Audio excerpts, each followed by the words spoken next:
versus the podcast, episode 5. We got my boy Joe back. He's in high demand. You guys requested it. I made it happen. Welcome back, man. Good to be back. How I you wouldn't doing? know if I'm in high demand, but good to be back. You were in high demand. They all said they wanted you back on the episode, man. How you doing today? I'm good. Let it be known this actual episode is planned. The last episode was not planned. It was some off the whim type stuff, but here we are. Yeah, you just popped in at the end of episode 4. I was kind of like, let me just throw you on here real quick. And we threw that snippet up there, and you guys asked for me to have him back, and so here we are. So on the last episode, you told us about your time in the military, and you told us a little bit about you growing up. But let's just hit back on that, you growing up.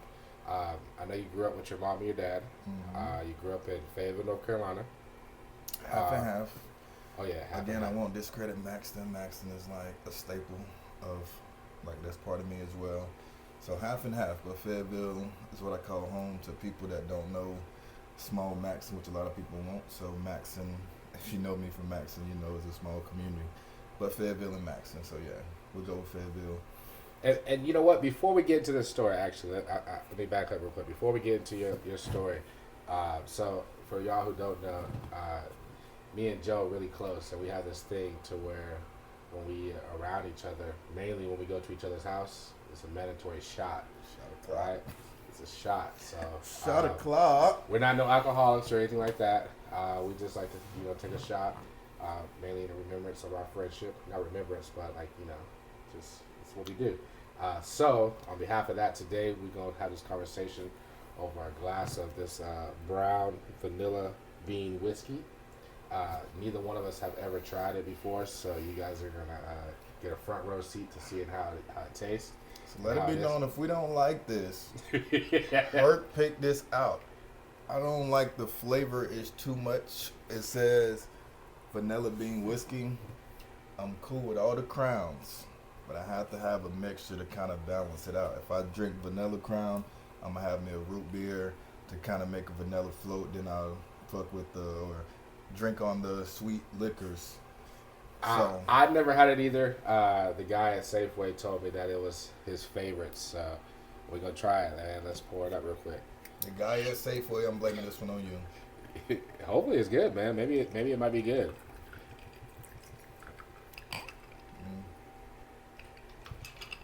Go ahead, man. Pour yourself a shot or a drink. Your own troubles.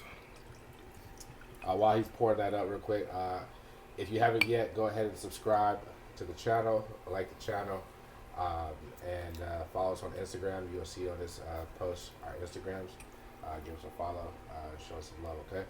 So back to you growing up, man. Hold on, before we jump into that, look, the reason he come to the house and we have a shot, it's kind of like, look, you come to say what's up, I came to say what's up, but you're dealing with some bullshit, I'm dealing with some bullshit. Let's drink so we can deal with each other's bullshit. So it's kind of settle the mood. That's my, like, look, you come to the house, that's like number one rule. If you about to tell me something or we about to go through something, hey, let's just bam. Or if it's just chilling, we're going to take a shot and like, hey, look, let's just relax. It's a chill moment.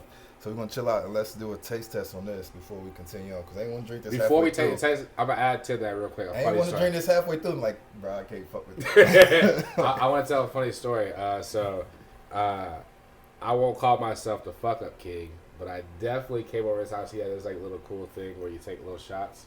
It pours a perfect shot for you. Mm-hmm. And, it's one of those moments where you find out you're just too strong for normal things.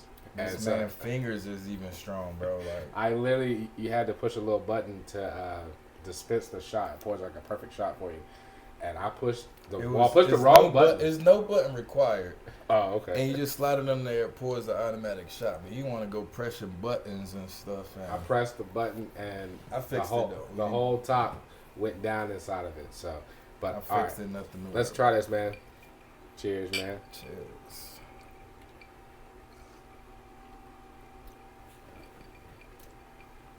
What you think? It's kind of sweet, but it ain't that bad. It kind of, I don't taste like the vanilla bean. I taste like more like the Jack honey. Yeah.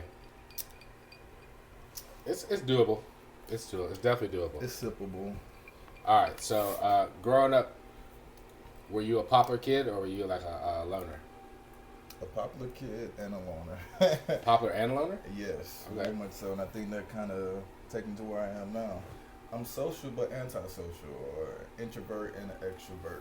I feel like all through school, I've always been the one that like get A, B honor roll. So I was cool with all the nerds or geeks or whatever, or those who were higher level of academics. I was cool with all these folks as well, but also I never was in a gang or anything. I always been neutral, so I had the respect of this gang or that gang or this guy and that guy. It just all made sense. I've been neutral my whole life, and that kind of got me around anywhere. I wouldn't say neutral to an extent. Well, let's say I was adaptable to everybody's different personalities, so that kind of made me popular in a sense. But I wouldn't say I was I wasn't a star athlete or anything like that. But it was like, yo, you know Joe? I know Joe. You know Joe? All right, cool. How you know him? And whatever the case may be. So popular, sure, ish, whatever that means. So, at home, would you say that you were more of a mama's boy or a daddy's boy? Definitely a mama's boy, for sure. Again, I look like my mom, and like I would do anything for my mom. At the same time, had to step up in the responsibility, or had the responsibility of being the man of the house with like three daughters or three sisters and a mom. So it's like, oh, you the man of the house. That is my nickname. For those who know me on a family-based level, they call me man. I'm like, why did I get that name? Well, you're gonna step into that name, and it just so happens that I had to step into that name sooner than expected. And at the same time, but you're the oldest, though, right? The youngest. Youngest? I'm the youngest. I'm the only boy. You're the only boy. Okay, so yeah. that makes sense. I'm about to say either you're the youngest, the only boy, or you're the oldest, and that kind of makes you. Sometimes I feel like the oldest, being that I kind of was the outside looking in. Like I seen my sisters do this and have their way. Then I came in and do it the male way and did it my own way, and it was like so kind of. I would say the baby gets spoiled, but the baby gets to learn a lot from his older siblings. So, would you say growing up for you? I don't know how it was in North Carolina. Well, ironically, can't think of it. I know they did have some kind of gangs, but did you ever have any delivery gangs out there? Because I know they call it Vietnam, so I know there's a lot of crime. It's called Vietnam for a reason, but luckily and thankfully, I wasn't involved in any type of gang. At all, period. The one gang I did, I would say, it's not even called a gang, it was a group or whatever. My circle be so small with a lot of places I go. Like, I have a lot of people that I socialize with, but my circle of bros that I actually call bros is very small. And if you earn the title of bro, like I really fuck with you, then that kind of is like, you're part of that circle. I can socialize with a lot of people, and that kind of even itself out. But the gangs in North Carolina, did they adapt the whole? Because I know like they went from calling people like you were really close and really endeared to. They originally called them bro, and then they switched to call them like cousin or something like that. Yeah, I think the new generation call them twin now, or whatever. Twin is wild. Yeah, that's crazy. But it all depends. Like, just depending on what slang and what area you in, where it goes. Hey, what's up, bro? Or what's up, cuzzo? This and that. It just depends. If I was in Max's small town, bro, if I say what's up, bro, or cuzzo, most of the time, most likely, we're some type of relation, or we're that close to the family. Yeah. Like, look, you're bro and cuz, like, for real. So, okay. When did Joe become the dating man? They start dating women or girls. The dating man. Oh, I always had an abundance of females all the way around. And again, I told you having 3 older sisters. This is probably why you're in high demand. These ladies probably want to see you back on the camera, man. He say high demand, but I say, look, I'm here to support my bro and whatever demand that may be. Listen, I have people telling me, bring him back. I need to know the rest of his story. Bring him back. But then everybody would never know the full story until you actually know me. We're doing this podcast. I will share openly and willingly to a lot of the questions that you may ask, because he won't give me a question so I can pre-format some stuff. He's going to tell me so it's fresh, right? Mm-hmm. And with that being said, if he asks a question, I don't really feel like that's appropriate to answer or whatever, then you got to get to know me to know that side. I'm here to tell you enough, but then I got to leave some secret to it. Everybody don't need to know all your business all the time. So, look, most of the time I'm solo dolo. I do things solo dolo. If I have actions with the consequences, that's on a solo. I'm not going to tell them myself what I do. So for me to put it on a podcast for everybody to view it, that's not what I'm here to do. So I can answer some general questions, but I won't answer all the questions. Take that time to get to know me as a person before you judge what I may or may not say. It's not going to be judged by social media either, because social media is shit. Whatever. Social media is the biggest judges. Social media. Look, so in high school, what kind of struggles did you have in high school, if any? Struggle in high school. I really didn't. But I would say I had one nickname given by the hood. I guess you can say all the guys in the hood. They call me either laid back, old school Joe. Why they call you old school Joe? I would say I had an old type of a old soul in a sense, because I'm never worried about too much, and I'm never worried about a lot of shit that the kids my age or people my age are really worried about. Like, bro, that's still your that's still your kind of your demeanor now though, like, cause facts. And I tell people all the time who are close to me, or I tell people, I'm like, you know, Joe is like my voice of reason. Like when I'm going through something, I call Joe, either you or I call my brother Mike. But I feel like as men though, we have to always have those kind of guys in our corner. I think it's really unhealthy and unsafe as men, especially black men, to be going through life without somebody. I wouldn't even say like a mentor, you know, just saying somebody who really has your best interests at heart, that you can, you know, confide in and seek guidance. And I was even telling my younger brother this not too long ago, that you have to be not so egotistical that you can't call somebody and be like, hey, like, this is what's happening, this is what I'm thinking about doing, this is my plan, what do you think? And I think that because ultimately as men, we gotta make our own decisions and, you know, walk through life how we want to walk through life. But I feel like if we have those guys, like I said, like how you are towards me, and I hope that I am towards you, or a voice of reasons. But I think you're more like that towards me, because I'm like that with a lot of people. But again, you got to get to know me to understand. If I tell you something, I'm not gonna be on no bullshit. I'm gonna tell you straight up and be like, yo, look, either listen to it or you don't. But I'm not gonna be on your side always, because this is how you feel. I'm gonna hear it, and I'm gonna place no judgment, but I'm not gonna be biased on the opinion that I give you back, or the advice that I give you back. Based on our relationship. Right, based on our relationship. But at the same time, if you take it or you don't, then hey, this is where I feel. You're not gonna get me. You're not gonna call me and be like, yo, X, Y, and Z, and then tell me I'm right, bro. You was kind of wrong on that actually, but this is why. And I can see both sides. So that's what a lot of people. You do that. I think that, you know, just to give you your flowers, man. I think you do that really very well. I mean, even with the situation I had so simple last week with my car. Yeah. You know, with even with and the good thing about it is he gives it to you. That man was ready to go off. He gives it to you unsolicited, but in such a way that it's accepting. It kind of like humbles you down. It's just like, it makes you think. It's like, okay, yeah, you're right. You know, I even had to, like, with this situation with my car, I had to tell him, like, but listen, man, let me tell you why I was mad. And he let me tell him, but you can just tell, it's like, okay, but yeah, you know, but it's always positive information and stuff. So make that long story short, is let them know what happened. And then okay, so basically, I bought a brand new car, 2025 car. I got in an accident shortly after. I didn't get an accident. After, like 3 days. Like 2 or 3 days after. Hey, pause right quick, right there. When every time you get something that's going good in your life, there's always something that happens that kind of knocks you back down, that humbles you, and like, damn. But this is where I understand that, so I'm letting continue to tell the story. But just remember what I said on that. There's always something happens when something good's going in your life, and then something bad happening. You gotta because this was my first car that I ever bought, like brand new. Like literally when I bought it, it had like 3 miles on it, right? And it didn't even have, I don't even know, a couple 100 miles on it at this point. And because you know when you get a new ride, you gotta go drive it, right? Mm-hmm. So I had a couple 100 miles on it, and then, you know, a guy backed into me, and the car goes into the shop, and the shop starts gaslighting me, telling me that it's going to be ready this day, telling me they're doing this, they're not communicating.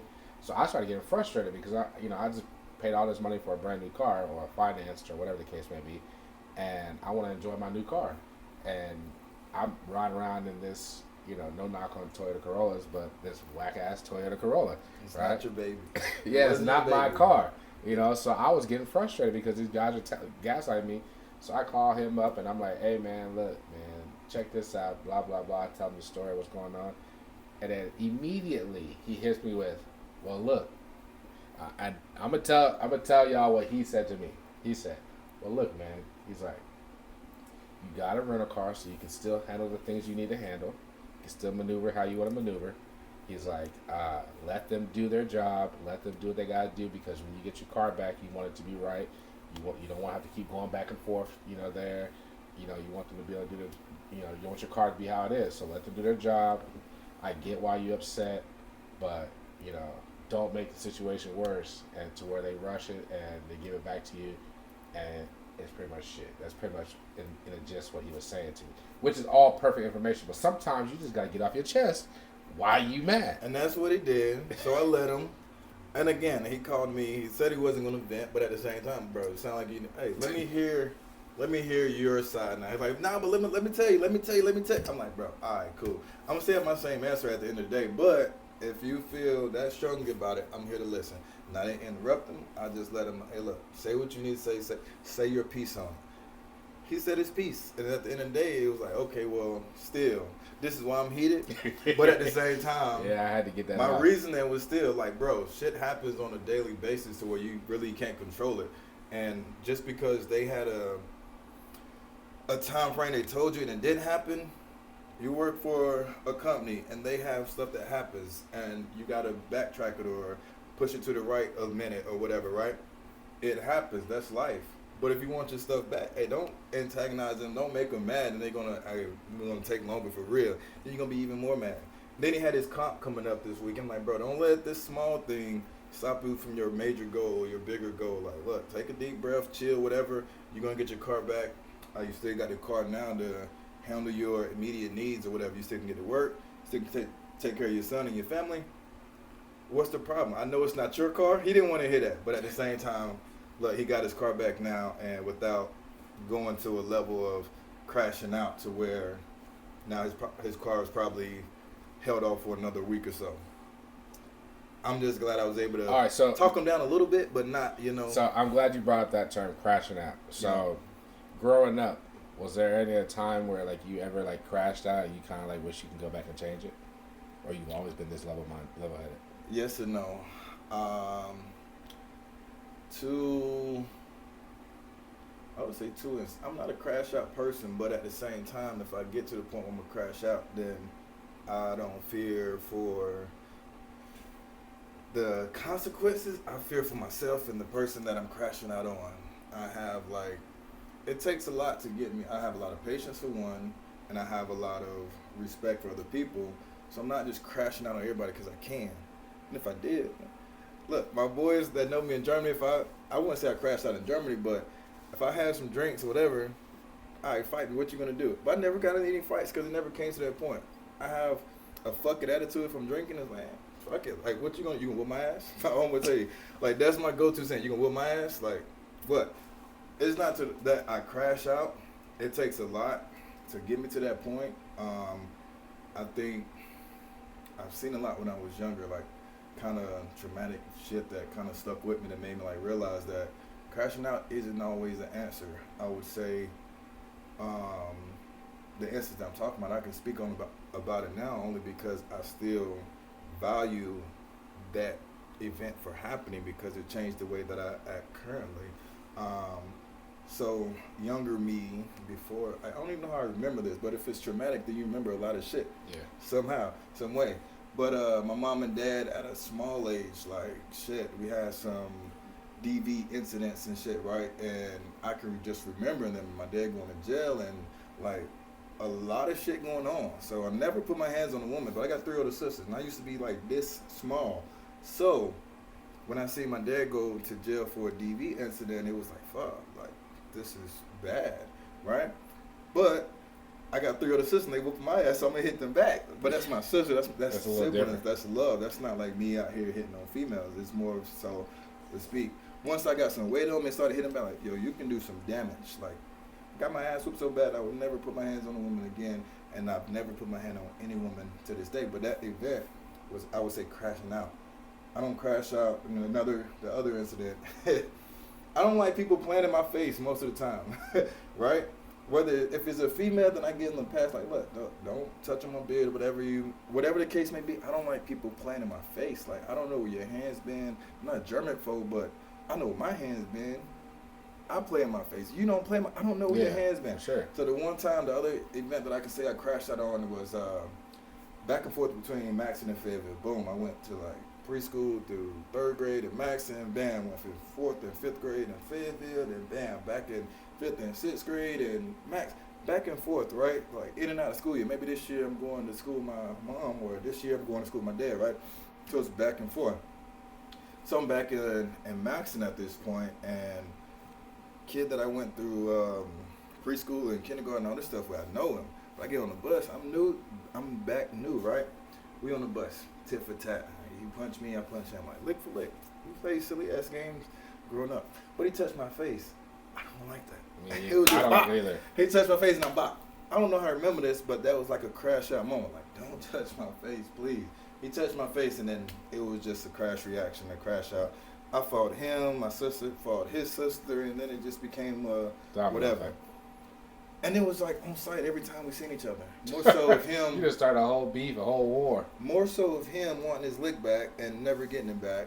But then as we grew up, me and him, like, he became cool. My uncle that I was staying with back in the country, and like I done been here, been there. Now I'm back here, and I got to see this dude because he's chilling with my uncle. And I'm like, we was young and dumb, like, bro, but you're actually kind of cool. Man. He don't act like any kind of thing no more. Nah, it was just some young dumb activities and shit, like, and we grew past that, and we kind of, that's one of like my best friends now. We go fishing and all that shit, and look, it was just that's what it takes. That's what it would take to get me to crash out, and at that age, and then I didn't control it well. But now, being in the Army 12 years of behavioral health, it's like, bro, I've seen some shit. I've did a lot of shit. Like, I am not with the drumming and BS, and before I crash out and have to face the consequences, then let me just chill and lay back. That's how I always been, and just the Army just amplified that to like. So, I don't think you actually answered it. What? About when did you become dating Joe? Cause you skip past that to the crashing out and this. But dating Joe's always been there. Like, how old were you when you got your first girlfriend? Preschool.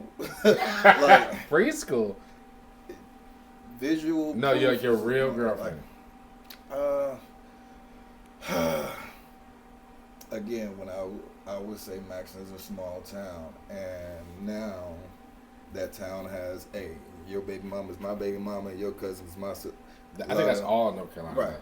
I wouldn't say all North Carolina, but for sure this small town. Like, look, whatever the case may be, I've always had a girlfriend, whether it was for a day, a week, this and that. Never had a problem getting females. I've always interacted with females at an appropriate level to where it's like, I don't know if you flirt with me or just talking to me. Sometimes the way I talk just sounds like I'm flirting. Bro, I'm just chilling. We having a conversation. As far as dating and finding love for real. Did you ever find love for real? I mean, when I say my circle is small, if I've had females that if I love you, that love is not going to go anywhere because I picked you or we picked each other to date and talk to her for a certain period of time.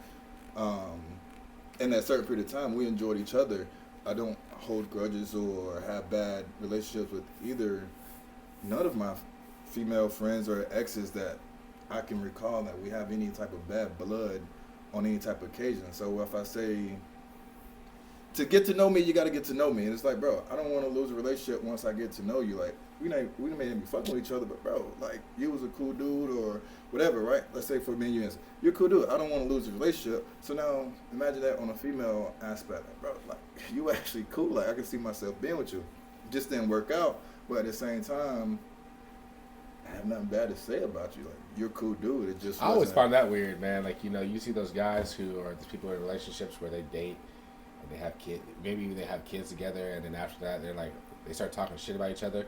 Yeah, it's like, but you were with them for like 2 years. Discredit. Why you gonna discredit them now? Yeah. Like, bro, look, I don't have any kids. I have my fur baby Nola or whatever. But if I did have any kids, I wouldn't discredit my baby mama or anything like that, because the person that we create together is still gonna have to look up to both of us for guidance. And I'm not gonna talk shit about my baby mama, my ex-baby mama, whatever the case may be, to my future wife or whatever, because we share this. Like, why would I talk down to you? Still fucked up. Maybe the situation was fucked up. And it's no longer, but it's no longer. I think, but for sure, whenever kids get involved, it's no longer about the what you two have going on. Mm-hmm. You know what I mean? It's about the child. Mm-hmm. I think that's what a lot of parents forget is when they split up, is they forget that it's not about you. And me, I lived through that shit. When I say, look, it was, hey, who you want to stay with? That. Who you want to stay with, your mom or your dad? And to put a child at an age that young to say you want to go with your mom or your dad. Back in life, like, look, child in court or whatever, you choose whatever. The court says it's best if child choose.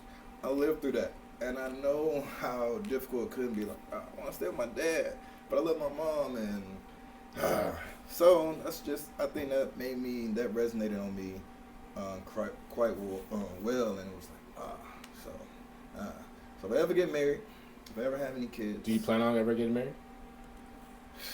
If that's in the plans, whatever, I had a past where I probably would say. Have you ever been engaged?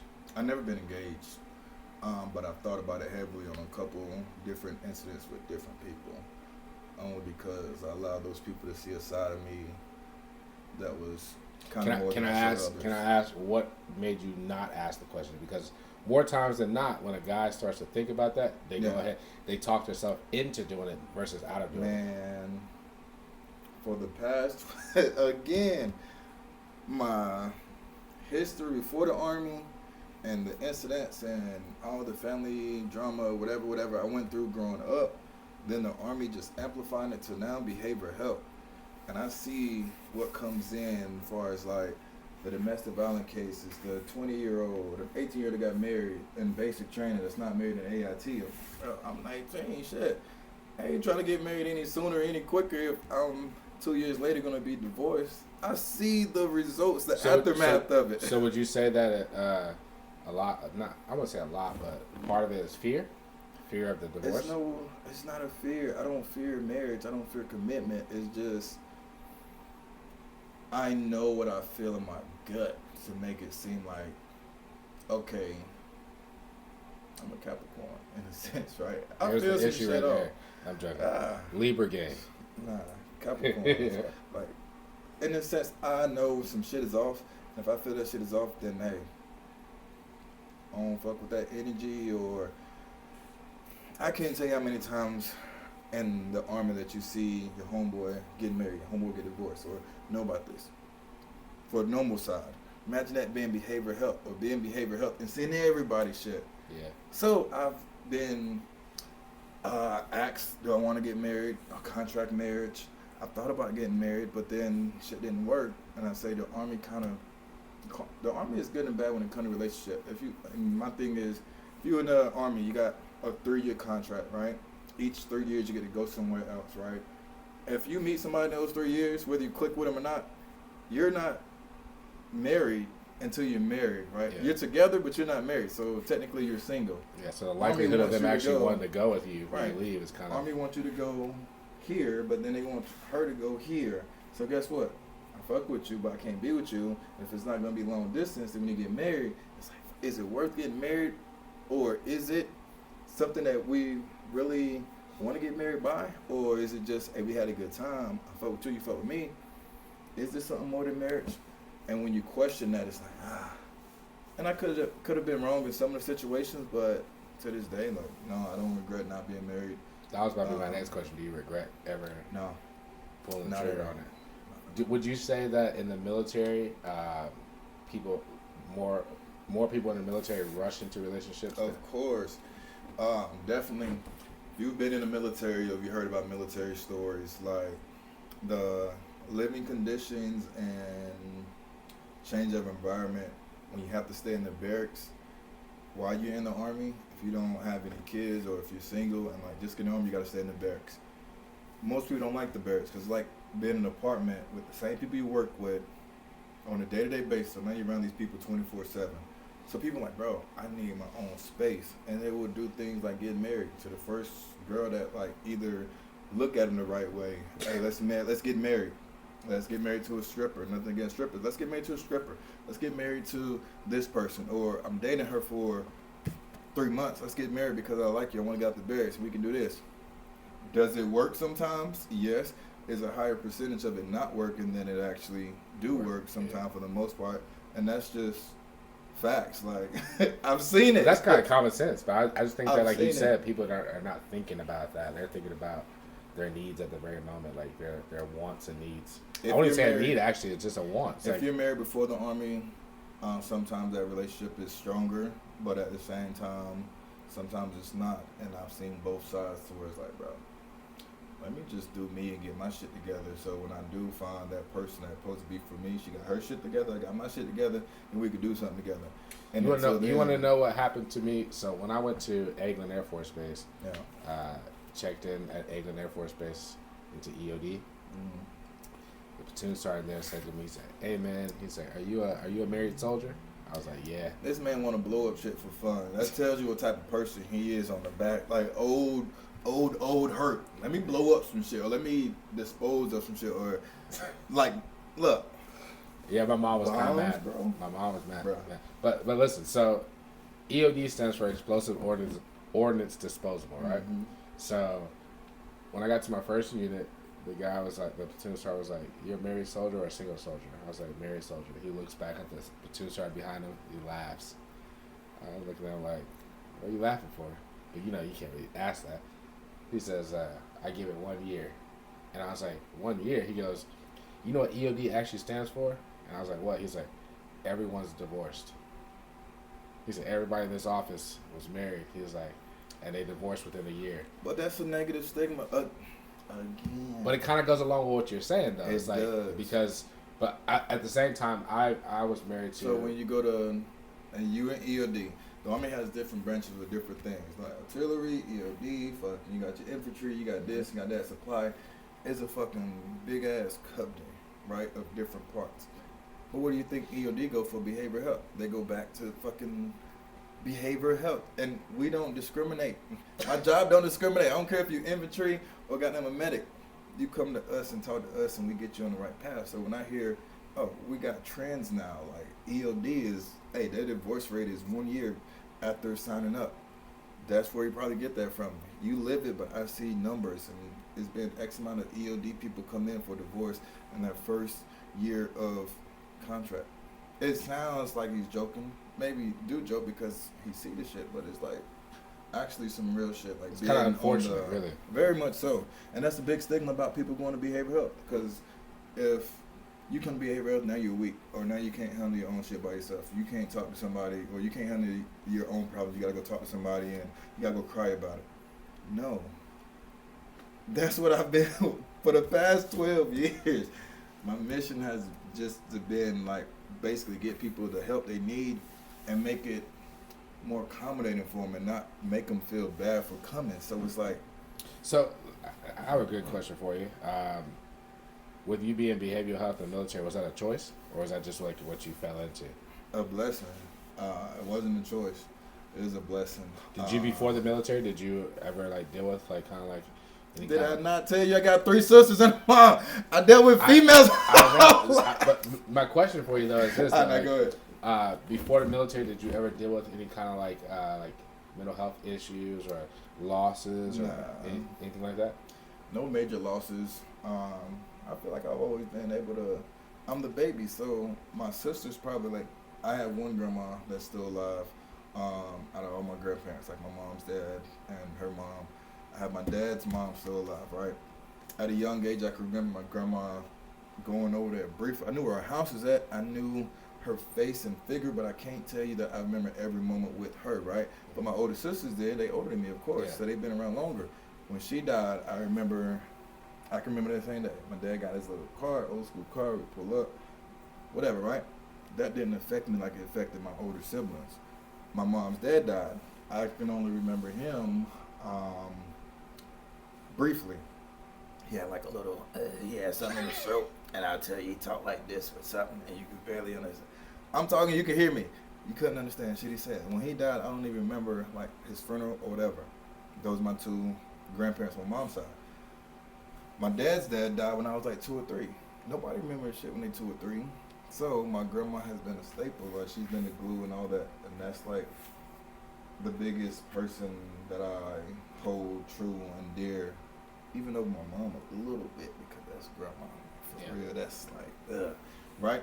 But like, traumatic, people die every day, B. Like this, people die every day, B. And a lot of shit, like a lot of stuff happened since I've been here. Not you quoting paid in full. Look, people die every day, B. So when I say I haven't had a lot of that happen, but a lot has happened, like since when I was a child, no, didn't hear about a lot of stuff happening. None of them adult, and the children or the kids, the people that I was with, grew up and they did what they did. Bro, my whole, like, almost class year, I tell you, we go to the same school from preschool to whatever. The same people that I grew up with, like, they're dying off and dropping off like fucking flies. And it's like, yo, my whole yearbook is like wiped out. So hearing about it, I'm in Washington now. I don't like going back home only because I know that the same people that was there when I was there. Still there. No, they're still there. But most of the people that I knew when I was there are not there. Yeah. Because last week I read this, and the week before I read this. I'm like, yo, that is wild. So I wouldn't say I have a fear going back. It's just like, bro, ain't shit back there for me. I'm losing a lot of shit. And it takes me to a place that I don't want to be when I go back and see, like, bro, I had memories of this. Like, my childhood has been, like, wiped out on a daily, being back in that little small town. And it's like, yo, what else? There's got to be something else out here in the world. And that's why I'm going to stick around Washington just for a little minute to kind of, like, continue to develop and grow past what I was coming from. So while you're in the military, I know, like, for me, that when I was in the military, I created a lot of, like, friendships. That's actually how me and Mike, my brother, that's how we met. Did you develop any of those, like, brotherhoods while you're in the military? Again, anybody that you meet that know me, they gonna tell you the same shit. I have created a bond with each of my soldiers, and whether those soldiers turn into battle buddies, again, we use that word, we explained that what that was last week. I still can reach out to any of my soldiers like, bro, that's solid, that's good advice, whatever. But as far as my homies in the Army, it's I would say 2 for sure that know they locked in for life regardless of any situation that happens. 2 for sure that's like that. Like, look, we like that. Everybody else, bro, I got respect for you and love for you. You can call me and we're going to be like that because we are like that in a sense, but we're not like this. Yeah. Like, we might be like this, like, hey, it's peace and love, but we're not like locked in for life. Yeah. Like, look. And yeah, like, I have like a good relationship with everybody, for real. So, I got to ask you this, man. I know that you lost a brother to mental health issues. Yeah. How did that affect you? Man, that is still affecting me to this day, even with all the years of behavioral health and all this stuff, right? Dealing with death is, I wouldn't say easy to me, but it's like numbing to me. Like, oh, you tell me, oh, your friend died, or your wife died, your girlfriend, your boyfriend, your husband. Somebody come in to me, and I have this face. I can't break down and cry with you. I compartmentalize easily, and I can build rapport easily. So if you come this in, is your brother. Right. I'm getting to that. I'm getting to that. So you come to tell me, hey, I'm dealing with this. I'm going to help you get through that, right? Cool. When I say all that changed into like, okay, so it's the same thing like fatherhood, right? I don't have any kids. You have a child, and you have just got a newborn son, right? So it's like, when you came in that your first child was like, yo, this is what fatherhood feels like, right? Mm-hmm. So you have a moment that I can't tell you that I fully experienced, right? Yeah. Dealing with everybody else's problems, whatever. I'm numb to it. Some people say, "Oh, you cold? You can deal with that." Like, whatever. No, that's not my situation. When my brother died, oh my gosh, like it's not my blood brother, but blood wouldn't have made us any closer. And when I tell you, me and this guy was like locked in for life. We went to the same ALT together, up in San Antonio. Then we ended up getting stationed together at Fort Campbell. And me and him just took off on like, you didn't see me without seeing him. He knew who I was messing with. I knew who he had. I've been through his marriage, his divorce, his side piece, his that, whatever. Bro code locked in. Like, look, through and through. Like, what we doing? Like, I got your back regardless. 10 years. 10 years. Like, oh, man. When I got the call and that happened, me and him was like inseparable. Look, he got out the army. He's in Hawaii. He got out the army. He's in Afghanistan, Dubai, and all this because he got other jobs. I'm like, bro, that's my brother. I don't need to talk to him every day, but when we do pick up that phone, it's like, bro, catch me up. I'm catching you up, and hey, we just pick up. It never stopped. We just live in a different life, but you're my brother. We're locked in. Fill me in. So I come out here 2 or 3 years ago now, right? And we made plans. I'm telling him about the situation I was with at the time, about me possibly getting married and other than that. Like, bro, I got to come out there checking on the West Coast with you. Cool, making plans for him to come kick it with me on the phone. Like, bro, we've been down. How many hours we've been on the phone? Like, we've been chopping it up. Glad I ain't had shit to do today, and if I did, fuck it, because I'm on the phone with my bro. Like, shit, time doesn't exist right now. I'm enjoying this moment. So, we made plans for him to come out here. Time passed, 2 weeks passed. The situation that I was going through at the time with the female I was with, she came out. We was on a date, I guess, and then West Coast and East Coast have different times. I get a call from my brother. It's like, hey, bro, what are you doing? I tell him, hey, I'm all this and that, blah, blah, blah. Like, all right, well, shit, I just called you to tell you I love you and check up on you, this and that. But, okay, cool. You know what I'm doing? Hey, bro, what the fuck you doing up at like 1 o'clock in the morning right now? Like, it's 11 o'clock here, so it's like 1 o'clock, 2 o'clock there. Like, what are you doing? Oh, I'm just out chilling, whatever, blah, blah, blah. I just called to tell you I love you and you got that going on. I'll talk to you later. All right, bet. We just talked 2 weeks ago, whatever, major in-depth conversation, so it really didn't strike me as, hey, that was weird. No, yeah. It's early here, but it's late there, and I'm doing this and whatever. So I let it pass. Like 2 days later, I get another call, ex-wife. Hey, you heard from such and such? And I'm like, no, I just talked to him the other day. Like, it should be good. Like, whatever. Oh, we haven't heard from him, and he's missing at this point. He ain't missing. Like, look, we need our space. Like, bro, we done been through all of this.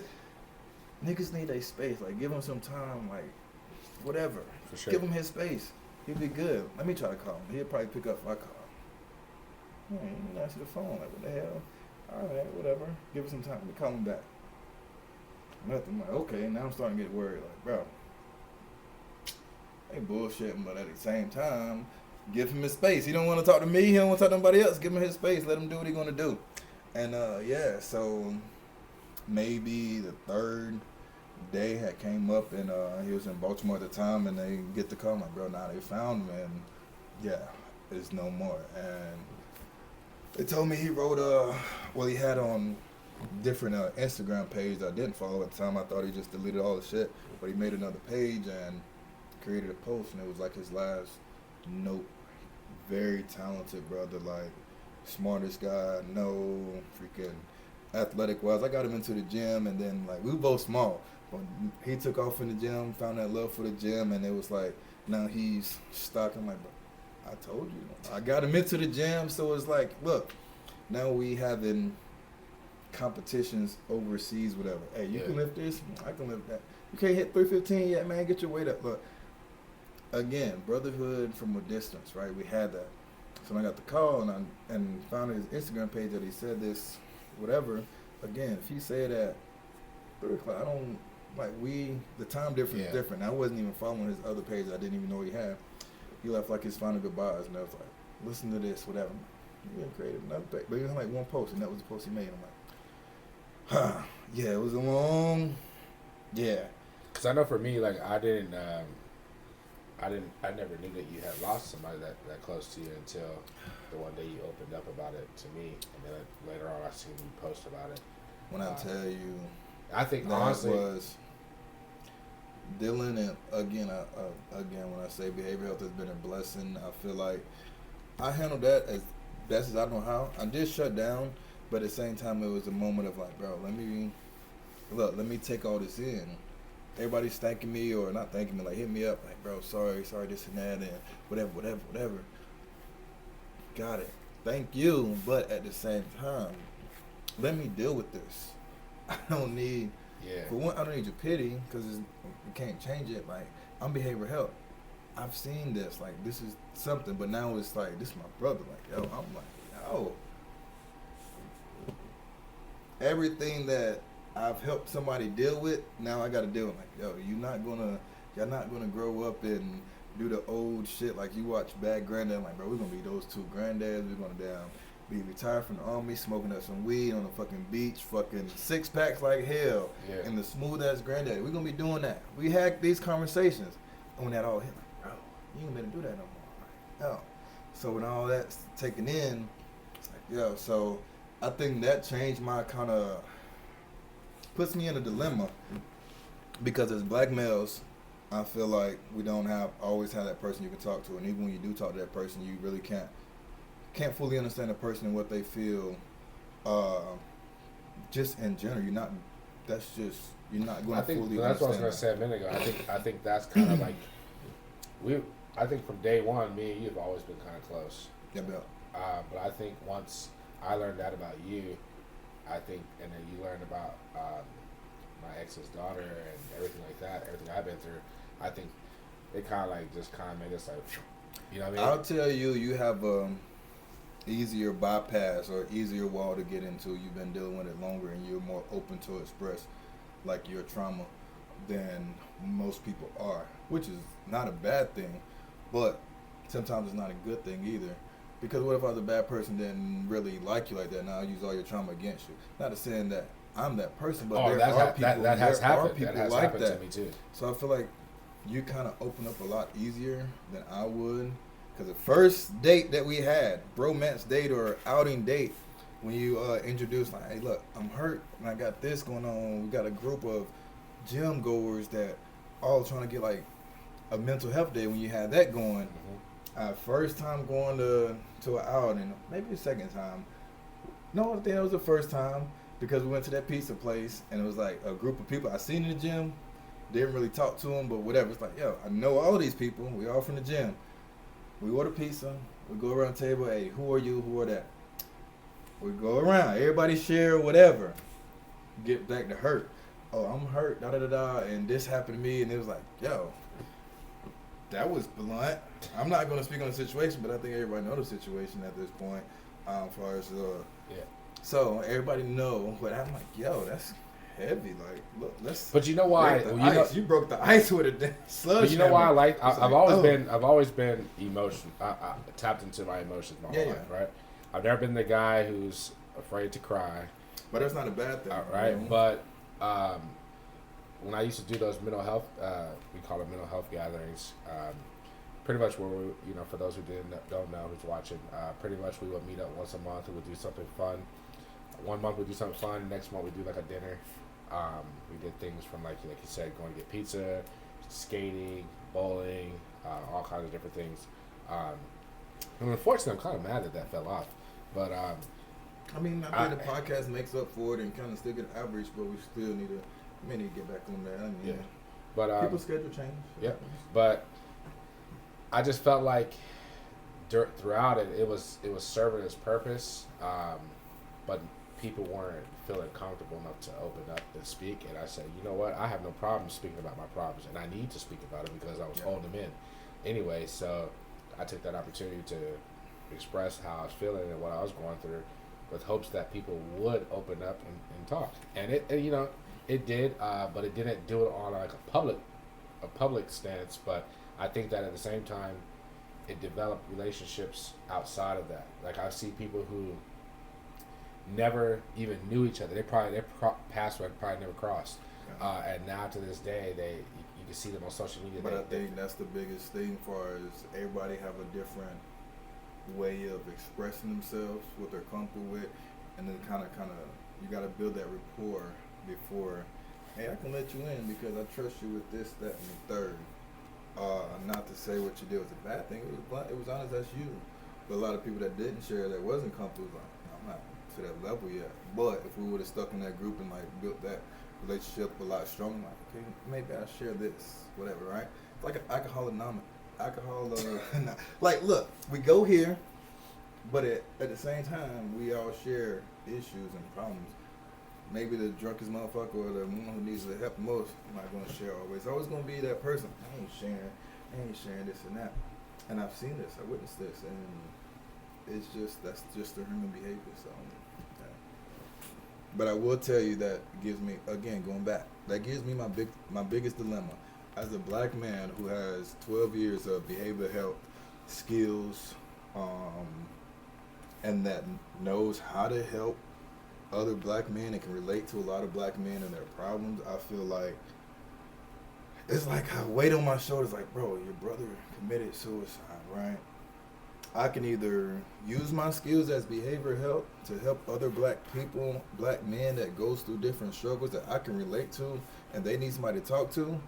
You can either move this way, but you'll be constantly reminded that, hey, you know, your brother did this. Is that selfish of me to stop, to not want to put myself back into, now that I'm out the Army, do I want to put myself into an environment that I'm going to always have that constant reminder, but I know it'll be beneficial and help other people? Or just go the opposite way. I've dealt with all this 12 years. I don't need to continue to deal with it in my further years to come. So do I move past doing behavioral health stuff and kind of leave it to them to find their own way like I have to, but at the same time I have the skills that I know could make somebody else better or help them with a situation. So that's my dilemma, and I'm like, yo, to have someone that close to you do that, literally my mission is to stop people from committing suicide. But the closest one to me just committed suicide. Yeah. I'm like, yo, he called me 2 weeks ago. But I'm not going to put that blame on me because everybody has their own decisions to make. Yeah. So what got you into the military? What got me into the military? What brought you into the? I'm pretty sure you had like employment before the military, right? So shit, I started working when I was 15, and my uncle that had just took me in and was trying to give me a better life, and my mom and dad was splitting up and all this shit. I'm staying with my uncle, right? But he had a girlfriend. And it was like, well, my girlfriend worked at Food Lion. You're 15, you want to work? I'll see if she can put you on. Let me see what I can do. Said some words to her. Bet now at 15, I got a workers event working at Food Lion. And Food Lion is one of those companies. If you don't know what Food Lion is, it's just a big grocery store. It was a chain command that, hey, you got Food Lion everywhere back in the East Coast. You're in Maxton, but if you're going to Fayetteville, we can transfer you. So from 15 to 19 when I joined, even throughout high school and stuff, I was working. And before the Army, that's what I was doing. I was Joe. But what made you join the Army? What made that decision? For better opportunities, for real. Like growing up in Fayetteville, right off of Bragg Boulevard, right off Murchison Road, you'll find Merck, right? You'll find E. Smith, and a lot of people that from E. Smith High School were military folks, right? Just seemed like it didn't make sense for a post right here. But again, you had a lot of military brats. So Fayetteville is a military town. So a lot of kids that I grew up with was military brats. We call them brats because they were spoiled in a sense. I'm like, bro, this motherfucker got polo on every day. He doing this. I'm out here grinding for my bread. Like I used to think the military people was rich. I did too, but shit, they was richer than me and shit. Yeah, they always had all the nice stuff, man. But I'll tell you where me and the guys that I clicked with when I was in Fayetteville we all was outsiders, and then they called us the Aero Squad because once we linked up, shit, we had a plug on Aeropasta. And look, I ain't gonna get into details, I ain't gonna say no names, but we had a plug. And now when we go to Aeropasta, we go in there and get suited and booted from like, hey, flip-flops, socks, ankles. Like, you want an ankle for your bracelet? Whatever. You want the ankle for your bracelet for your hand? You want the cologne? You want the shades? We had a plug, right? So now the military brats that wear they polo, In high school, like, look, polo was a shit. Polo with the polo boots, with the 511, 501 jeans. Cool, you got it.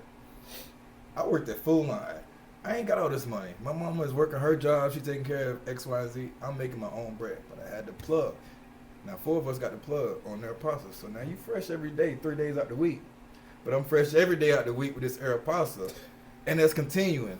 Next week, you're going to wear that same shirt. Next week, I'm going to wear this brand, but a different shirt. So in rotation, like never, probably didn't wear anything twice. And if I had to wear it twice, it was because it was nice. And it was like, look, I put that shit on. And the air pasta swag. I would say that for sure. Because like when I was growing up, I used to have like... I thought these boys was rich, man. Like, I didn't have it. I thought that I was dressing all right. But I would always see like the military guys or like, you know, military kids or even other kids, and they have all this like super fancy stuff on, and I used to always want that. But then when I got a job, like I said on one of my earlier podcasts, my first job was at Dairy Queen, right in Sanford, North Carolina. And I remember I've always been a shoe person. Like my clothes can be whatever, but I gotta have the freshest kicks on, right? So like I had a different pair of shoes. It seemed like for every day. But I felt kind of bad because like my younger brothers, I wasn't buying for them at the time. You know? For me, I got spoiled. Whatever I want, I either got it from maybe a female or maybe my sisters. Like I'm the baby. I got spoiled, but then I made shit happen for myself. So I wasn't impressed about having the latest and the greatest. For one, I hate nothing against Jordans. Some of them look nice. I couldn't tell you the 1 through whatever. And I couldn't tell you which pair this person has on immediately by looking at them. I don't like that. Some people do. I'm not a trend follower, maybe a trend setter, because I buy the ugliest shoe. Like, look, these shoes right now, look, these may be the ugliest shoe. I knew you was about to do that, man. These may be the ugliest shoe, right? But they comfortable as fuck. You don't see everybody down with them on their feet. What are these? These some Nike ACGs. I will say this, y'all. If you probably never get to, but at Joe's house, man, he had in his like office off of his bedroom, he has this like wall of shoes, and I mean it's so many shoes, it's crazy. He's like a shoe head, right? But it's all shoes that the normal African American. I don't want you to wear the same shoes as me, bro. Like there are a lot of these shoes, like the slip-on shoes that you would think like a doctor or a nurse would wear, but they be fly though. I ain't gonna lie, they be fly for him. I couldn't wear them. I tell everybody, put that shit on the best way you know how to put it on. If they fuck with you, they fuck with you. They don't, they don't. Don't let nobody knock you off your own shit. I love the ugliest shoe in a fucking book. Going to the club in my younger days, let a Jordan drop. This when people was camping out to get the Jordans. I'm not camping out nowhere to get a pair of shoes from a man that I'll never meet, haven't met, but just admire his game. Get it, whatever. Michael Jordan, greatest player, whatever. Have your own opinion. I don't care. Shoes are dope. Everybody have them. I don't want the same shoe that everybody have. If I go to the club and there's a million motherfuckers in there and 900,000, everybody have on the same shoe except for me, that I'm in my happy That's place. a good plan though for going to the club though. Actually, think about it. Now that I think about it, I never thought about it, but man, you go to the club because if you got like let's just say you walk in the club, you got those shoes on. Like I said, let's just say everybody in there got the Concourse. That's on, how right? it's been for me, right, bro. That's a conversation starter. They're gonna be like, "What are those?" It just breaks the ice. It's exactly. Like, like what are those? And not what are those in a bad way, because they're name brand, but no one actually really. I mean, unless you're into those shoes, you're not. Gonna Ask anybody that I've been to the club with. I'm not wearing the same shit you wearing unless it's a pair of Tims. If the Tim wave come back around, I got like a couple, like almost all the colors in Tim waves. What's your favorite Tim? All of them, for real. I don't even discriminate. Like Timberlands. You like Euro hikers? Look, I have Tims in different styles. It's not just the butters, the beef and broccolis, or the all black. Beef and broccoli. I would say my female cousin. I'm from a family with a lot of females over males, right? My female cousin went to the Army first, like back when they was wearing BDUs. She would send me her Timberlands because we got the same shoes. She's like 6'2", 3, maybe she's a little taller, and we had the same shoe size. Whatever. She's like, "You want these? You want these?" Man, I had some blue patch Tims, like the patches with I remember little denim. Yes, all over. She sent me those. She sent me some wheat browns, not the butter browns, the wheat. Yeah. Bro, all her shoes, all her Timberlands, she just sent it to me. Bro, these shit. Hey, look. Now I'm like the Thanos of fucking Timberlands. I don't mind if it's like the fucking Sperry's Timbs that look like Sperry's, the Beach Boy shoes, whatever. If I like them, I gotta have them. Like for real. So for you, it's not about brand; it's about just how you like it. I get my. But I can see that though, as with knowing you as a person, like that's just how you are overall. A Capricorn, I like things and patterns, consistency, and like if I routines, that's me. Like I buy shit in like threes. If I like this shoe, I got 2 pairs of these shoes. Most of the shoes that I got comes in doubles. I got a wall of Vans, and I got Nikes. Maybe a couple. My favorite Jordan is the Jordan 1 though. Like for real, those are just comfortable and like versatile. So any other J's just don't really, whatever. But I buy my shoes and like the colorways if I like them. So if I like this color or like this shoe, I need that shoe in every color because I know people don't got them. I got them, and I'm gonna wear them out in different segments. So yeah. All right, so man, we do got to go a little deep for just a quick second. So what kind of struggles do you have? Coming from a person who works in mental health, works in behavioral health, and all that kind of stuff, like you said earlier, you kind of like that stuff. It's not your situation, so you kind of you're able to like kind of like brush it off. But I know that deep down, you've got to have like some kind of struggles. Like, oh yeah, for sure. I'll say, let me ask you this more personal and more direct. As a black man, mm-hmm. what are some things that you struggle with as a black man? Like, I struggle fucking waking up every day being a black man just because that's my description when I go out. I'm a black man, and I'm gonna do whatever is needed to do to make sure I survive as a black person, right? And as a black man, the struggles I have, I know a lot of people can relate, as far as childhood trauma and stuff like that. I think this vanilla bean, I swallowed a bean. My biggest struggle, man, I don't know if it's the world we live in or what, but fuck, I don't fucking know. I would say the biggest struggle, bro, so many, I can't. It's okay, not like, that. So on a daily basis, let me ask you this: on a daily basis, what's something that you struggle with as a black man every day? Whether it's like struggling the need to in what aspect? Yeah, like what aspect? Huh? In what aspect? Okay, so like you're not a father, No. not yet. You're not married, not yet.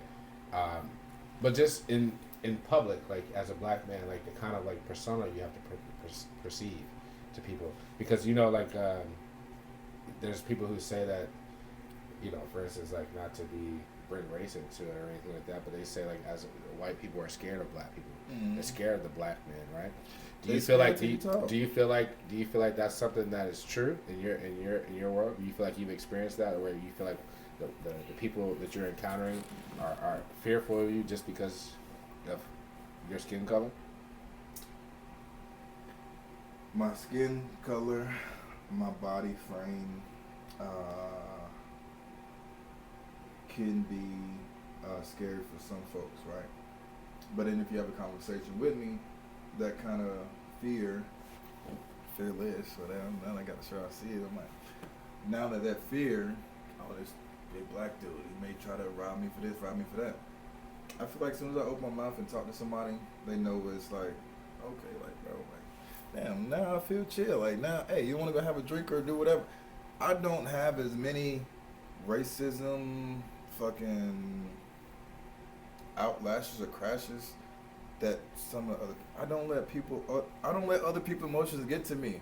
I'm not gonna. If you feel like, if I go to the store, let's say the racist white dude is in there, or not even just white people, because not only white people are racist, just whatever, right?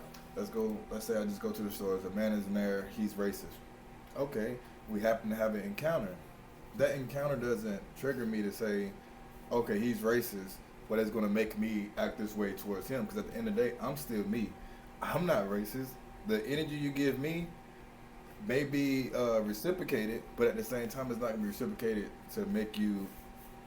I'm not mixing negative with negative. You come at me negatively, I'm gonna try to figure out what the fuck I do to you. Yeah. I'm not coming at you negative. It's always gonna be a pass or a positive until it's past that to where now you took it there only because, and it takes a lot to take it there. I only ask that because, like, for me, like, right, being a black man, and with my job working at FedEx, I go onto so many different people's properties. Yeah. And I mean, some of these people's properties, I don't know who they are. I don't know what their beliefs are. I mean, I've seen people with, you know, those what's those? What you seen in the South, like the Confederate flag. Confederate flags, and I've always known those. The racist people have that. I used to think that, right? Yeah. But I see those, and then I start thinking like, okay, well, let me just go ahead and deliver this package real quick before, you know, I have to encounter it. But I've encountered full blown like racism while working this job, and when I worked at Amazon back in 2022, I got into some physical altercations because of it. But that, I like to say that was the younger me.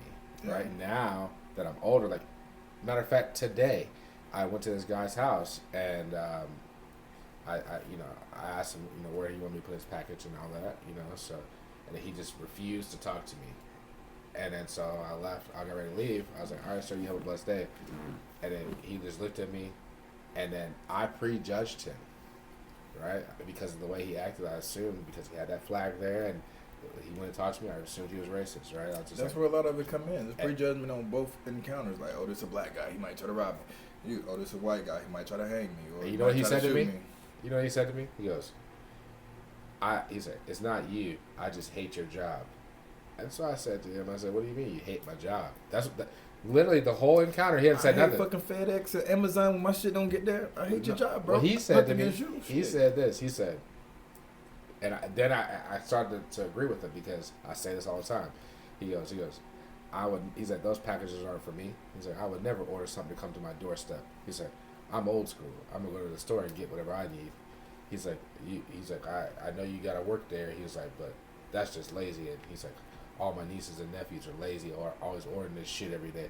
And so, but I was thinking in my head, you know, and I was like, I laughed at that point. I laughed, and you know, I ended up telling him have a blessed day, and he was like, you be safe out there.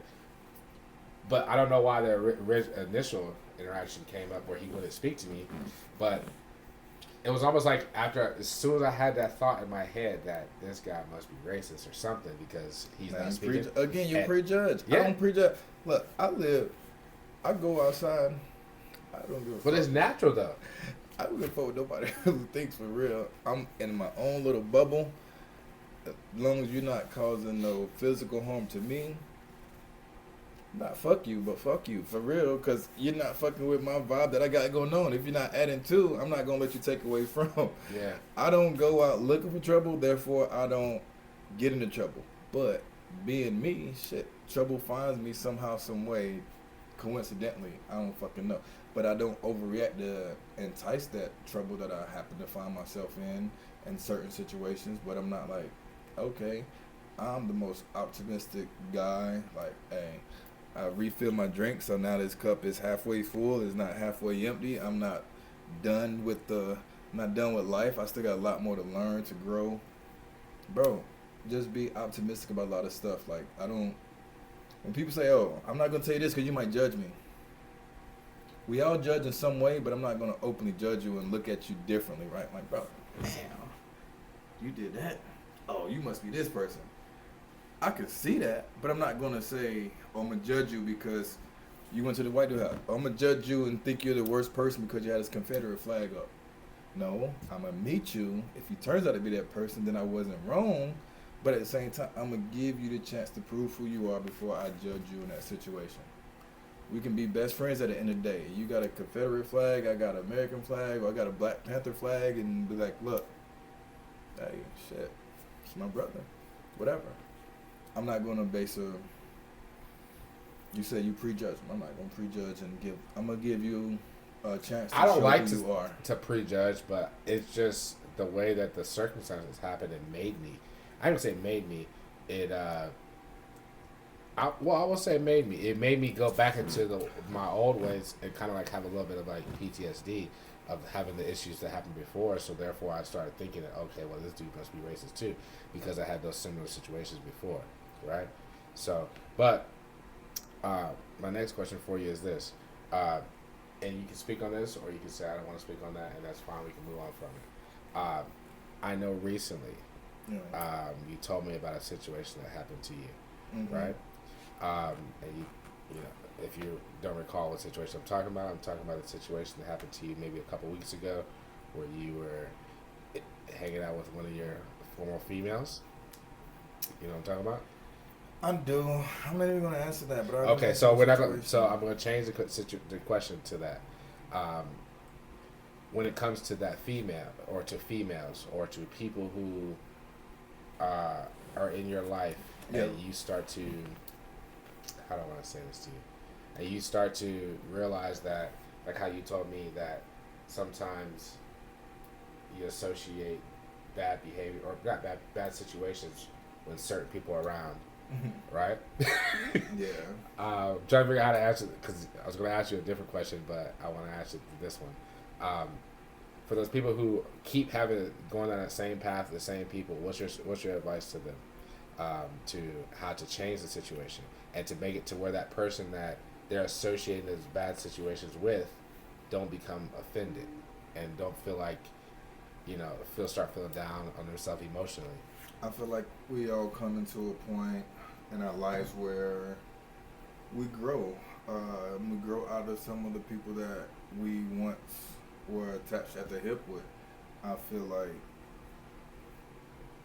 you meet me once, don't think if we fall off and you meet me again that I'm the same person that you met me before, right? Okay. Allow people to mature, to go through their own journey in life. You met me at 16. I'm not the same person at 30. Yeah.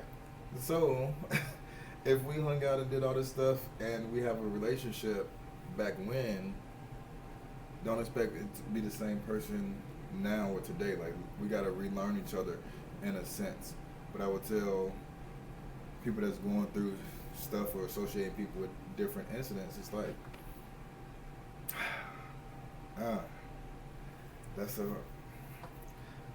it's not a hard one, but it's like, how do I put this? Allow that person to do what they want to do, respectfully. Still have the love or the respect for them that you need to. Allow them to show you who they actually are. But then don't take.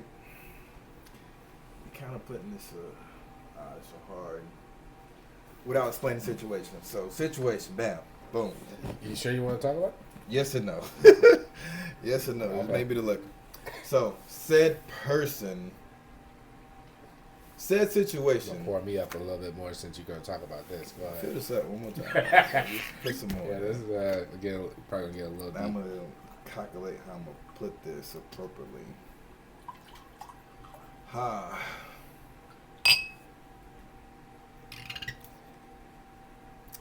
Mind you, Joe had no earthly idea of these questions beforehand, so at all.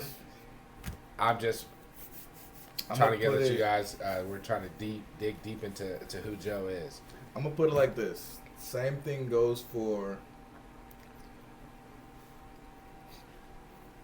Let's just analogize, if that's a word. Okay. A lot of stuff. Army career versus female in this situation, and not just female in this situation. Said person in this situation. If you're going through it and you see the same pattern with different people, right? I look at it. I had a conversation with my grandma. I told her, "Hey, grandma, like this is my Army career, my life so far. With this Army career, hey, it's like a game of baseball. 3 strikes and you're out." And I don't follow sports like that, but I know the general basic rules. Hey, 3 strikes, you're out. You may get 4 fouls or before you get a walk, right? So 3 strikes, you're out. But if it's 4 balls and a foul, you get to move on, right? So cool. So with the Army, 3 incidents happen. For me, bam, you're out, right? That's 3 strikes. Maybe we're going to try to justify the last reason, see if it was a foul or a walk that you can get away with this 4th one and continue on. It wasn't that. It was 3 strikes, you're out. With said person, whether it's male or female, and you have incidents happen, hey, 3 strikes, you're out, right? First strike, hey, look, shit happens, whatever, right? Second strike, hey, look, fuck, the fuck going on now? Hey, third strike, you out. Like, this is your last chance. So, 3 strikes is like the pushing point or the breaking point. Like, I've either loved you or dealt with your shit for X amount of time, or dealt with you because I knew you, loved you, or knew who you are. 3 times is, hey, fool me once, can't get fooled again. Yeah. Look, a lot of shit, right? Listen, J. Cole, you get that verse with JFK and all this. But 3 times is like, that's a game of life. 3 strikes, hey, you go to jail. Hey, you get 3 strikes, then, hey, look, the big house is next. So just like life, whether it's a situation, a workplace, a female or person, or jail, actually life. So 3 strikes and you're out. And I think that situation just kind of evolved into, hey, maybe it's not you. I don't like to give the it's not you, it's me type of scheme, but it's like, it's not you, you're a good person. You could be, they could be the best person and not have anything wrong with them, but far as matching up with your energy, it may just not be what needs to clash. That's like on Save the Last Dance, where they was like, hey, you're water, he's oil. It's not going to mix, right? Yeah. It's never going to mix. You got to understand that and be able to, I need water to survive, and I need oil in my car to survive. Both are needed, but together, it's not. Yeah, it's not working. So don't feel bad about who you are, because that's who you are. I can't change that, but I can take myself out the equation so we can see each other doing the best for each other. I'm putting oil in my car to make sure I get to work, and I'm putting water in my body to make sure I'm healthy enough to get to where I need to be at the end of the day. That is all I'm gonna say about that topic without saying name, situation, I appreciate it. So yeah. One of my last questions for you is, obviously you experienced loss. You worked in behavioral health, so you not experienced, but you've heard a lot about the different experiences that people have dealt with when it comes to loss and trauma and just mental issues. So what kind of advice would you give to somebody who's listening right now that's like just kind of like going through it? Like, man, I would just say think of the good times, and if you're a religious person, kind of just know, like they always say, people die, they go to heaven. Some people don't go to heaven, not judging anybody. That's what some people say. Depending on what your religion belief, right? You would always think that, hey, this person is up above in heaven, he's watching over me. Think about the good times that y'all had. Kind of like don't move away from it. Working as a security guard at a bar, right? A song came on, the incidents that happened. A song came on. Female's in there. She has been in there. She's been drinking, whatever, doing karaoke. And I just see her bawling out, crying. I'm like, yo, what happened? And before she's walking out, she's like, yo, this was my mom's favorite song, and it made me cry. And losing her was just the worst thing ever. I look back at my past Snapchats and stuff, like, Snapchat keep everything. So I look back and like, bro. Yeah. So now I'm looking at my brother that passed, and it's like, yo, we was getting into this song. So if I hear this song, now I'm thinking about, dang. Like, some people let themselves soak in that moment. I'm like, look, this song just tells me that, hey, now you're around, and now I remember what it felt like to have this with you. So I'm not going to let me hearing this song bring me down, but I'm going to let it hype me up, because now I know that, oh, you watching me? Okay, now we're together, and now we about to have this vibe. So I tell people, don't like let what you're going through, don't look at it negative. She heard that song, I talked to her, I said, look, you said it's your mom's favorite song, right? You heard it and you started crying. Why? She said, because I don't get to see her this and that. I'm like, don't use it as a negative, bring out a positive. Maybe she looking down at you, maybe she wanted you to hear that song to think about her. Now you have this moment to think about her and think about this song and the times y'all share together. That's a happy moment. You shouldn't be crying unless they tears of joy. And she's like, y'all needed to hear that. Completely out of my scope of being a security guard for whatever, but I just had to let her know, because I'm not like, but it's not really out of your scope. That's who you've been for. That's who years. I've been. But after like where I'm working at now, I didn't have to do that. Hey, get out of here! You're crying. Whatever. Look, whatever. We don't. I didn't. That's not who I am. Yeah. I talked to her. She's like, yo. But again, she was white. Hey. It just happened to be I was in the right place to tell her that, and she looked at me and like, look, can I hug you? Yeah, sure. Bam. Thank you. I needed that. Who knows what she would have did if she would have continued to cry and took off from the bar. She'd have had a couple of drinks and now she's feeling low. Emotional and whatever, right? So that's what I've been doing, and it's not just... This shit just happens, like, naturally for me. It's not like I'm trying, hey, tell me all this. I'm like, I'm not that guy. But I am the guy that's going to ask questions, and if I happen to have a piece of advice to help you out, so be it. I'm not going to hold back what I know, especially just because I don't know you. You may need to hear something that you didn't know you need to hear, and a random nigga told you. So shit, I'm that random nigga that maybe you hear something from. I don't look like it, given my physique. Look, I'm a black male, big as fuck. Hair look like this, beard look like this. And I was like, bro, who are you? Then I talked to him like, bro, damn, I wasn't expecting that, but I got that. So. All right, man. And then look, the last question I got for you. You said that the last question, but whatever. No, I said one of the last questions. The last question I got for you. Here's the very last question I got for you, man. Yeah. What kind of woman is it gonna take to get Joe to be off the market? You tell me, ain't off the market yet, so shit. Nah. Like what kind of woman are you into? Let me use that so. Like what kind of woman piques your interest? Right now,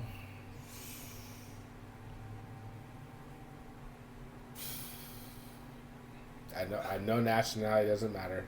I know that much. Nothing against women. Nothing against me and my journey on finding a woman. But right now, I feel like I am even not in the headspace to even look at women and be like, yo, I need this from you.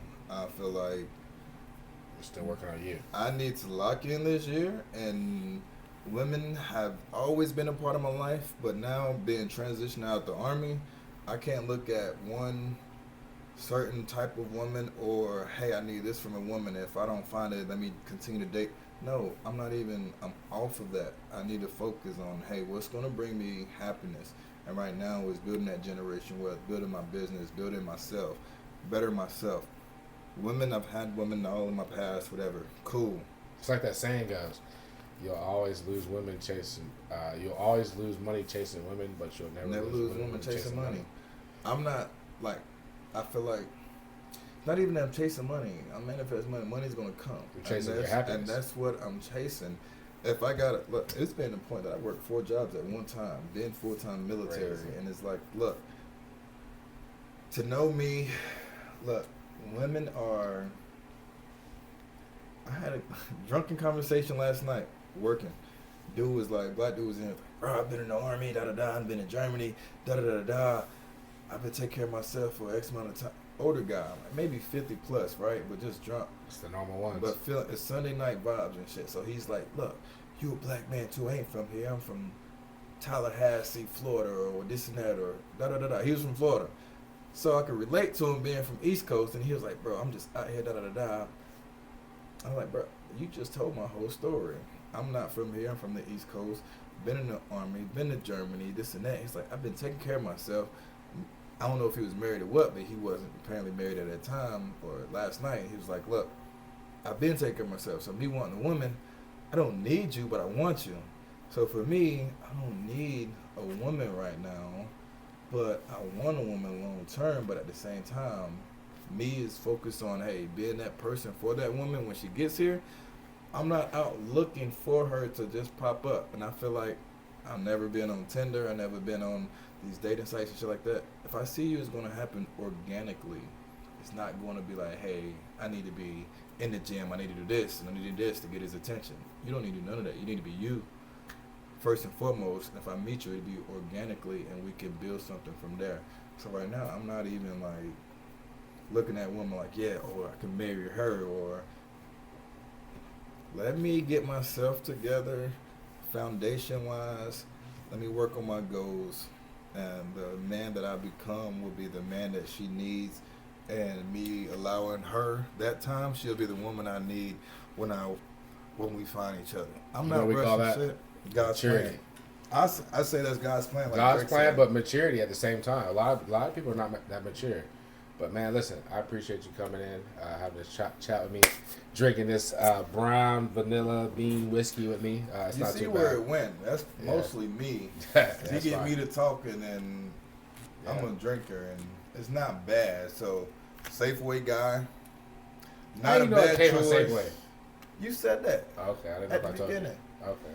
Safeway guy wasn't a bad choice. Right. Not my first choice, but it got us through.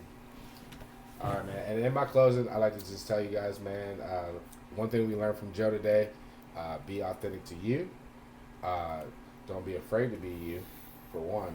For two, face your problems head on. And the biggest thing is don't be afraid to talk to somebody, to open up to somebody, to have that voice of reason in your ear. Because somebody does love you. You got to love yourself first, but somebody does love you. And losing you is going to hurt those people as well. So keep your head up. And like I said at the beginning, if you haven't already, subscribe to this channel. If you guys would like to have Joe back one more time, I'm thinking about having him as a co-host. You get me as a co-host, is I'm going to be playing I'll play the devil's advocate. Devil advocate. And then also the bias, non-judgmental. He's going to be him. I'm going to be a balanced fucking but if you guys would like to see that, drop that in the comments. And like I said at the beginning as well, our social medias will be attached to this. So if you need somebody to talk to, feel free to reach out to me.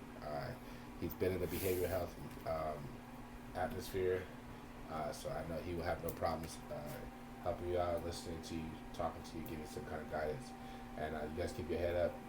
Be blessed, okay? I'll tell you this before you go. Oh man! You reach out to me. I'm not licensed for anything at this current moment, so don't reach out to me and be like, "Yo, look, you told me this, and I went for this. This is not any license agreement to say I guarantee anything."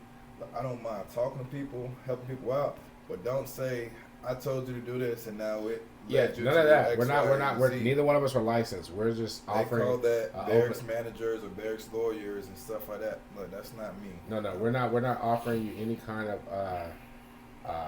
certified advice or therapy or anything like that. We're just offering you a ear, a voice of reason, somebody to talk to, somebody to listen to you, because we all need that. And if you don't want to reach out to either one of us, just make sure you have somebody who you can talk to, somebody who will give you that compassion and give you that ear, okay? You guys be blessed. Follow the channel, like and subscribe. We out. Oh, that cranberry juice be hitting harder than this yak sometimes. Goddamn.